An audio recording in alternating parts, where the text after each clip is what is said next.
Okay, well, so far at In Cosmetics, we've been mostly speaking to big companies who are exhibitors and at their own stand. But our next interview is a bit different. He's a visitor, and he's a one-man band at the moment. It's Aaron Lee, founder of Alchem Trading. Could you tell us a bit more about what the company is?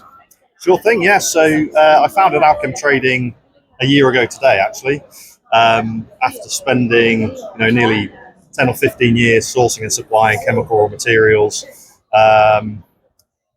My wife was just expecting twins. I thought now's as good a time as ever to have a bit more flexibility with my home life, and so launched Alchem Trading. So the real focus is around cosmetics and personal care, creating what I like to say is a clean supply chain, all around transparency, and that's for ethics, sustainability. So that's the aim. They're all among the key buzzwords at this show, of course: transparency and sustainability. So, what services do you bring to companies that they're not already doing in house? Yeah, that's a good question. So, when I'm talking to a lot of companies, I find their major focus really is around formulating products. And a lot of the people that end up being responsible for the supply chain are chemists, and now they're having to worry about the Red Sea crisis.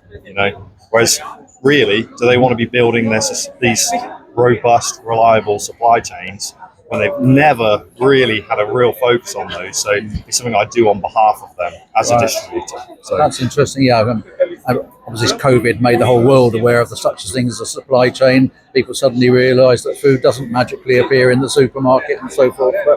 And the industry's had to focus on it more. But do you still have some lessons to learn about how you really do supply chain properly?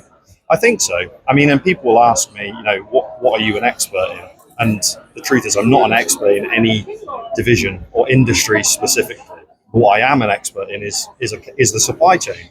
And whereas people are, experts in their very niche areas of chemistry, what they don't really train in is how you build a robust, reliable supply chain. What does that actually mean? And when we talk about sustainable supply chains or ethical supply chains, what does that mean? So I'm just kind of here to try and help educate people on what that means, what it looks like, whether you can take that information and try and do that themselves. Great, good luck.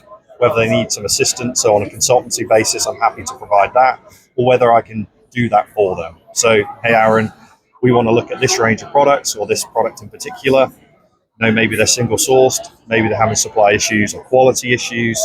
How can we start to add risk mitigation? A plan A, a plan B, a plan C.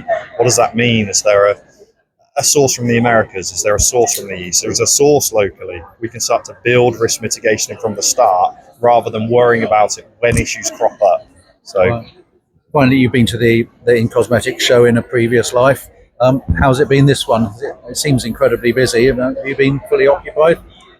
Absolutely. I've tried to deliberately avoid arranging too many formal meetings because the beauty of it is finding these, especially now that I'm a small business, is finding these really small startup businesses or with innovative products that, someone like a Brentag or an IMCD, it's not really going to be of interest to them because it's too small. But for me, it's almost a match made in heaven. I can help them to grow their business, to enter a new market, help them on the regulation side, help open some doors for them into some, reputable companies in the UK, and hopefully we can grow their business together. So, right. Well, good luck with that. Thanks very much for your time. Thank you very much.